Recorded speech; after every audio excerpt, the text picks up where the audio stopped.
Hey everybody, it's Josh with Talk About Trek, and we're back again here on a wonderful Tuesday night to talk about Star Trek TNG number 57, The Forgotten War.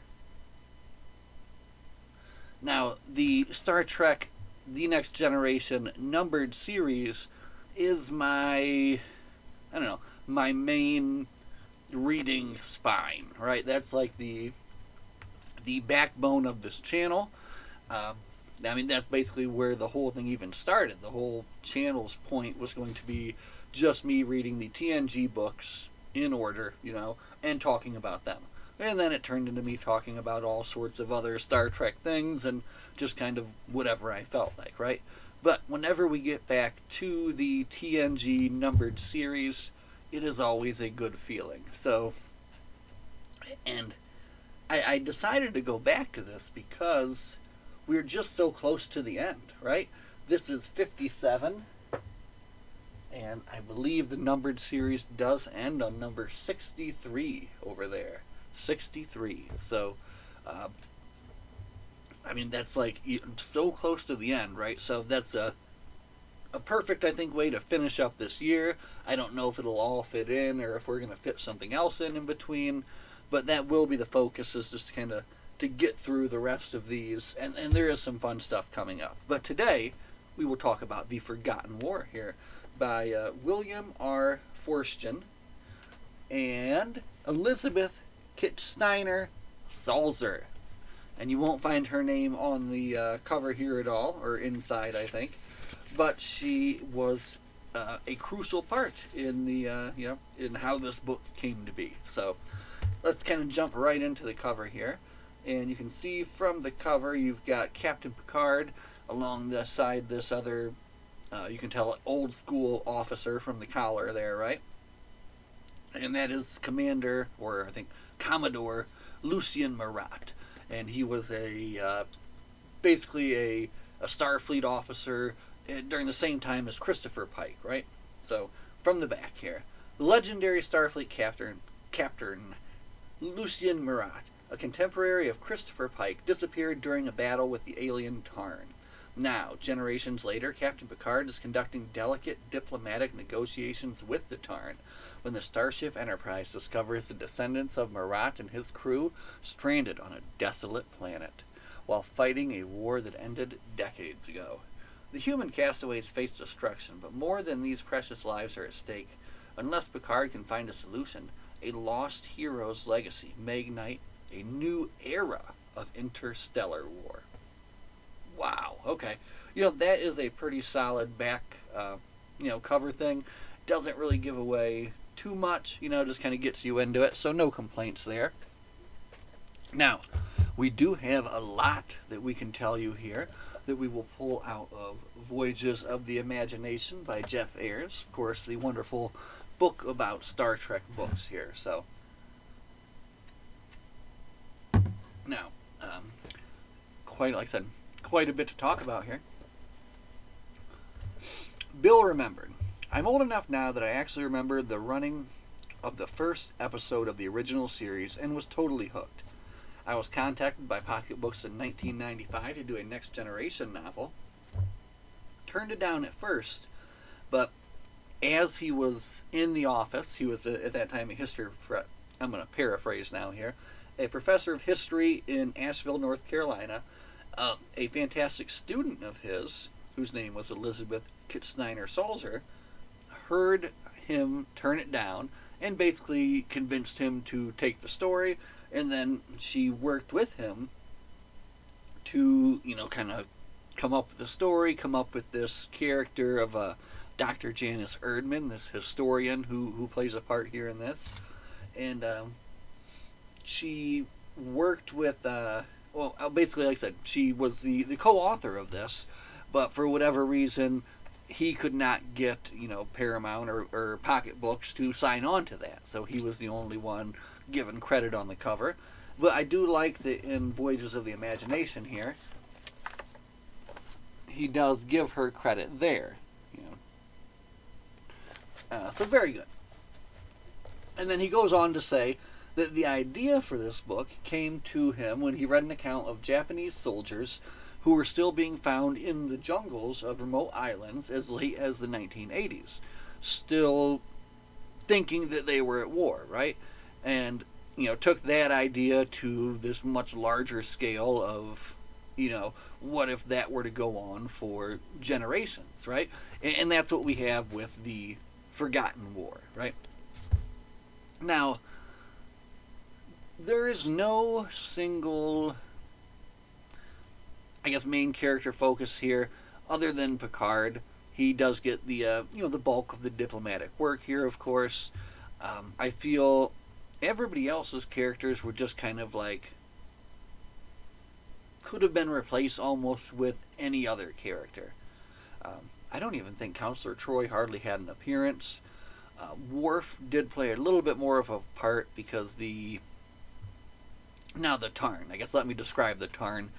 The first one that you meet in the book is Karish, and he comes aboard as like kind of the diplomatic envoy working towards, breaking down this neutral zone that they have set up. You see, they had this kind of terrible war like 200 years ago, and then established this neutral zone, right? So he's coming aboard now, and he's coming aboard with this Dr. Janice Erdmann, and they are on a mission to basically improve relations, right, between the two groups. When they venture into this neutral zone, that is when they find, oh, I forgot, I was describing the Tarn, reptilian. This one stands about 6'5", 6'7", dressed in a scarlet robe ribbed in silver with a navy blue sash going like from here down to here, right? And then a silver, and I'm assuming kind of all of them have a silver tattoo, and that kind of marks like their clan, the circle of a, they call it a pewter, circle of pewter on their foreheads. So that's your picture of your Tarn, right? Typical reptilian species. So now, again, they venture into this neutral zone and are surprised to find the remains of two ships. And at first, they're just kind of treating it as if it's like a historical find, right? They don't expect after all these years that there's actually going to be any survivors or anything like that. So they explore the ship, and there's gnats. Anyway, sorry.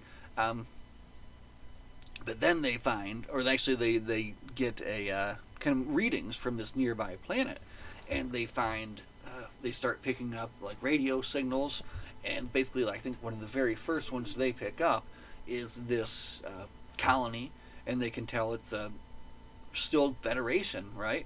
And it has been, and they are in the process of being devastated by a nuclear attack, right? So that's kind of the pickup for the whole beginning of the story right there. Now, when they get to the planet, and again, I'm not going to go into I can't go into the whole kit and caboodle in detail here, of course, but when they get to the planet, they discover, again, multiple generations of each of these people in this over 200 years long war, which is one of the things that I love about Star Trek books in the first place, is just the ability for them to explore these really crazy concepts like stuff like this, where you get to just imagine this kind of off-the-wall scenario and then, put it into play, right? And so this starts off as just, two crews of a couple of ships, right? Their ships are disabled, their escape pods, they see this nearby planet is somewhat habitable, so they escape to there. When they get there, the planet is a bit inhospitable for normal humans, so the humans, and basically the Federation side, they have to tunnel down, and they have to kind of make their homes in tunnels, and they build huge networks of these tunnels over the years, right? And then on the other side, the reptilian Tarn, they're able to stand up to the heat of the area, so they're able to make their homes on the surface. So for a little while, they don't even know of each other's existence, right? But then eventually they run into each other, the war reignites, and it's just interesting, too, how it develops, It starts out, obviously, just kind of hand-to-hand and fighting with, like, the few phasers that they have left. But then over the years, as things progress, they're able to um, recreate better technology, recreate better weapons of war, and they go from, just kind of picture like the whole kind of history of warfare being kind of fast forwarded through here on this planet, where that is everything. That everything to them is just the war, because each of them is completely and fully dedicated to wiping the other ones out, right? And then we come upon the story right when the Tarn have developed nuclear capability, right? So basically, they are ready to win the war at this point, and they've already wiped out like one of these major cities here for these people, and now they'll be looking for other major cities, right? So they decide that they have to do something, right? So at first, Picard wants to intervene, but the Tarn government basically kind of forbids that, and they say, everybody just has to kind of let things progress as they are. You can't interfere to, assist on either side, right? So they just have to kind of watch things play out, but they are allowed to go down and try to, talk some sense into them, which is what they try to do. So first they send Riker and Erdman down, and almost immediately they kind of get lost. First off, communicators taken away, and they get drawn into the politics of everything that's going on. They meet the commander, who is the kind of a a ancestor, I should say, I guess, of the captain of the ship. The Federation ship was called the USS Verdun, and the captain was that Lucien Murat. And this is Lysander Murat, who is an ancestor of his, who's currently the one in charge. And then, I didn't write down the name of the lead Tarn, but Karras, he beams down to the Tarn to kind of speak with them too.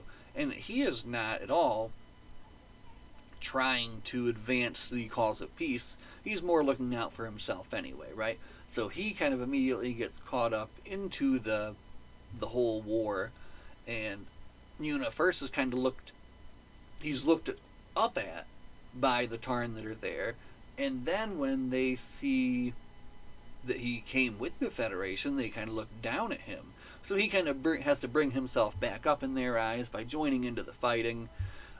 There's some good scenes between him and Worf in this, where they kind of go back and forth on like what it means to be a warrior, and Worf's trying to convince him to do the right thing.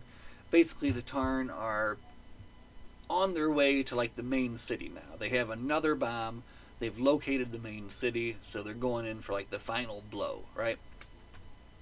And then on the other side, the Federation, while not having their bomb completed, now they are planning their counter-strike of just dropping like enriched uranium all over the Tarn, right? Which in itself would be pretty terrible. So, both are here getting ready to destroy each other. And you have Picard and Riker and this Dr. Erdman trying to work things out. Eventually, the Tarn do send their own delegation to the planet, and that's when you get to meet another, the very fun new characters, and this is Jord of the Tarn.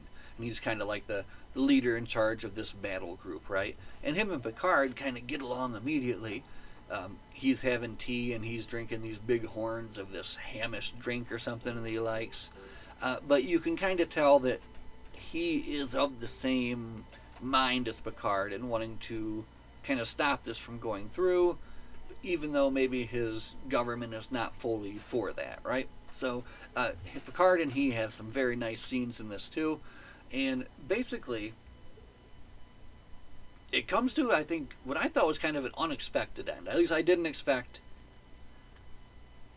I mean, it's kind of like that episode of TOS. I can't think of the name of it, but it's similar to that. But the way that they accomplished their peace in the end is fairly interesting, right? Because both sides are going hard at it with no thought of stopping whatsoever, right? And they have even got to the point now where they've basically gotten into close to the biggest city. They've got their bomb in there, and they've got it armed and ready to set off. Luckily, there was kind of enough warning where people were able to evacuate away, but they do set off another bomb. The Federation is getting ready for their massive counterattack. And the big twist, and it's kind of fun in this, is that the Federation has been keeping Lucien Marat alive all over this 200 years by bringing him out when he's needed and then putting him back into a stasis field. And he's also fathered like children this way, so it's kind of very weird that way too. He's like basically 200 years old, right? And then he's got this wife who's like, in her 30s or whatever. And he just kind of comes back out to help with the battles, give the orders and that kind of stuff, and then they put him back into stasis. But in the end, the way that Picard and Jord come to this conclusion, this idea, is that they're going to, since they don't want to stop fighting, let's give them what they want. And he gives, basically, and the way they do this is pretty ingenious too, where Picard and the Federation give a gift to the Tarn of Torgovu, that's the planet, of 50 photon torpedoes and instructions and launchers, and this is exactly where to launch them if you want to wipe everybody out. And then Jord of the Tarn does the same thing. He gives 50 photon torpedoes to the Federation, tells them how to launch them, tells them where to launch them, and now basically you have this mutually assured destruction, right? So each one can launch, knowing that when they do, they will also be launched against, and yes, they will be able to wipe everyone out. They themselves would be completely wiped out as well. So that is the approach they went with, and it was a bit of a gamble, right? They decided to go with it, not even consulting their superiors, just kind of pull the trigger, see what happens, and it pays off. The peace plan goes through. In the end, Picard and George share some more drinks together. Worf shares some more drinks with Karish, and there was a tiny little bit of a story between Erdman and Riker, but it was such a small bit to the story, and honestly, it didn't even matter much in the end, right? The main story here was just like this drama of this ongoing war, and I don't know. It just stories like this, they make you think. They kind of put you in, like, what would you do in that position? I mean, it's kind of unimaginable, right? So, anyway, very much happy to be back in reading these numbered TNG books again. Looking forward to finishing this up and kind of going from there into whatever else we want to do. There's a world of wonderful Star Trek books to read out there, and I am just getting started, right? And this has been a fun one. Other facts here, real quick. Published in September of 1999, 270 pages. Again, William R. Fortune wrote this with the assistance of Elizabeth Kittsteiner Salzer, and they both did a fantastic job. And you could tell they found that perfect little sci-fi idea, and they twisted it into a good Star Trek story, and that's just perfect for what these books do, right? Anyway, what the heck am I talking about? That was The Forgotten War. I'm Josh, and this has been Talk About Trek. As always, my friends, live long and prosper. We'll see you guys in the next one. Have a good night.